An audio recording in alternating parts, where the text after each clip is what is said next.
All right, welcome to Module 3.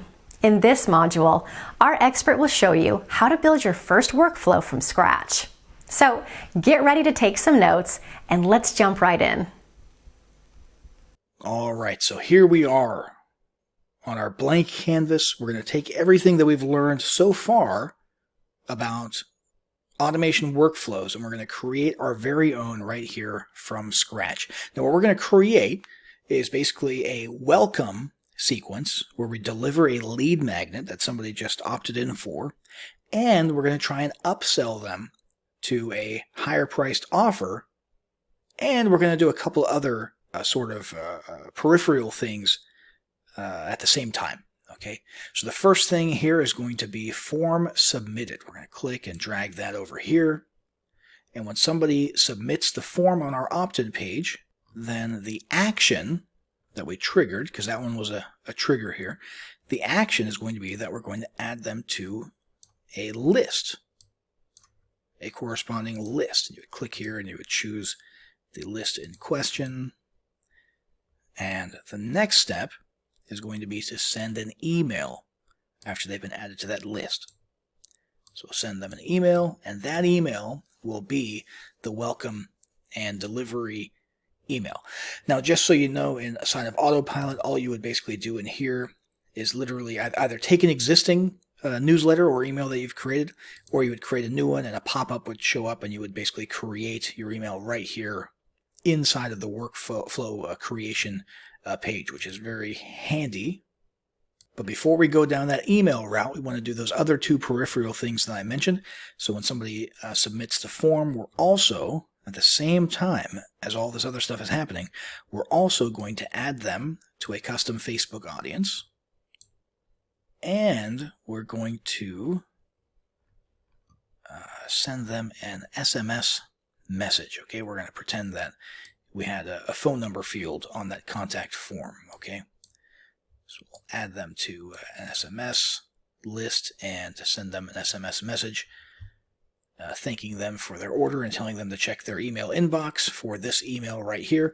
And this email right here, let's go ahead and take advantage of the annotation tools here, just so that we and our team understand and remember what we're seeing. Welcome and delivery, let's call it. We'll just drag that right here, so whenever somebody is looking at this workflow, they understand what this email is. And let's see, let's add a 24-hour delay. Let's go ahead and grab this, stick it here. On send. So after this email is sent, that'll trigger a 24-hour delay. Delay of 1 day, good. And then, after that delay, we're going to set a condition. Okay, we're going to see if they have in fact clicked on a link in this welcome email that was sending them to the upsell. Okay, so let's go ahead and look for our conditions here, which are at the bottom. And we're going to put has visited page. And we're going to grab this and bring it down here. And then from this point forward, where they go in this journey is going to depend on whether or not it was yes, has not, or excuse me, no, has not visited, or yes, has visited. Okay, so this is sort of a fork in the road. So let's say that they did not visit. Oops, click and drag. We're going to put a check email status trigger here. So not visited, we're going to check email status. And if they did not even open that first email here, so let's go ahead and actually just select this one. That's just a placeholder there. Go ahead and publish and exit. Okay, so if they did not open email 1, which is over here, the welcome and delivery email. If they did not, then we're going to want to resend that email, okay? Because that happens. Sometimes people don't check the welcome email or the delivery email that they just got right after they opted in for something. So you send it a little bit later. So in this case, if they have not opened, We send them that email, and let's go ahead and annotate that so that we understand, so our team understands what this email is. Put resend welcome. Go ahead and put that here. And then, what if they did open that email?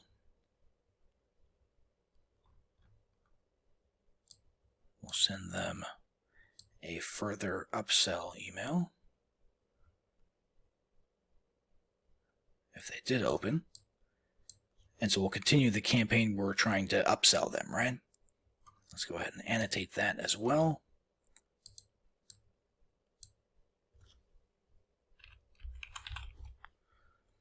Upsell, just so we know what that email is for. Now, let's say that they did in fact click the link in this initial email and buy the upsell that we were offering them. Well, that brings us to this question. What is this page here? Okay, where did we put the pixel? And we're going to say that this page here is the successful checkout page. Okay, so the order confirmation page after they've checked out after purchasing the upsell. Okay, so if they have not visited that page, that means they still have not purchased. That's why we're continuing the email experience here, right? Which is ultimately designed to get them to buy. But what if they did end up on that page? Well, if they ended up on that page, that's the indicator to us that they purchased the product in question. And so let's go ahead and do 3 other things. If they did in fact end up on that page and they purchased, we want to, number 1, we're going to go with has visited. Number 1, add them to a new list, and that would be a customer list, right? For people who bought the upsell. And then, number 2, we want to remove them from this list, okay? They're no longer just prospects because they've purchased the offer. And then finally, you'll recall this from Module 2. We saw it in a couple of examples. We'll do it here as well. If they visited, we will eject them from this journey. Remember the logic there. If they ended up on this page, an order confirmation page, so if they purchased, then they don't need to continue getting these emails, bothering them about purchasing the thing that they've already purchased, right?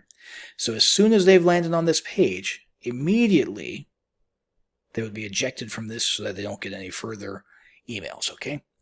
And that's it. That's our little email automation experiment here, okay? So let's just recap what we did. Form was submitted. Somebody opted in for a lead magnet for a free gift of some sort. We added them to a list. At the same moment, we also added them to a Facebook audience so that in the background, behind the scenes here, we could also have been retargeting them with that upsell offer via a Facebook ad. SMS message reminding them to check their inbox to actually download the free gift. And we also want them to check because there's links in there offering them the upsell, right? 1 day delay. After 1 day, if they visited that page, which means if they ended up on the order confirmation, so they purchased the upsell, if they did, we remove them from this list. We add them to a new list, which acknowledges that they are a customer. So that's a buyer list there. And then we eject them from this journey, and that's it. Okay, nothing happens after that point. They are basically cut off right here, right? But if they did not visit that page after that 1 day delay, then we go and we check first, did they even open this initial email? If not, we resend that welcome email. If they did, we proceed to a marketing email where we focus on selling them on the upsell, right?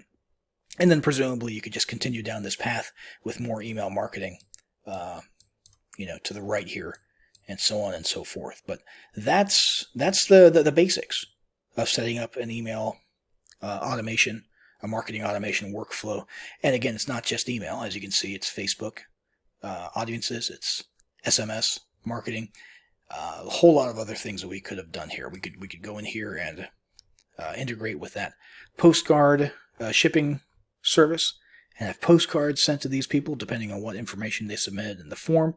You can do pretty much anything with marketing automation, and hopefully this has sort of helped you get comfortable with the idea of marketing automation, because it sounds like a very complex and intimidating topic, as you can see here, thanks to the tools that we have today, such as Autopilot.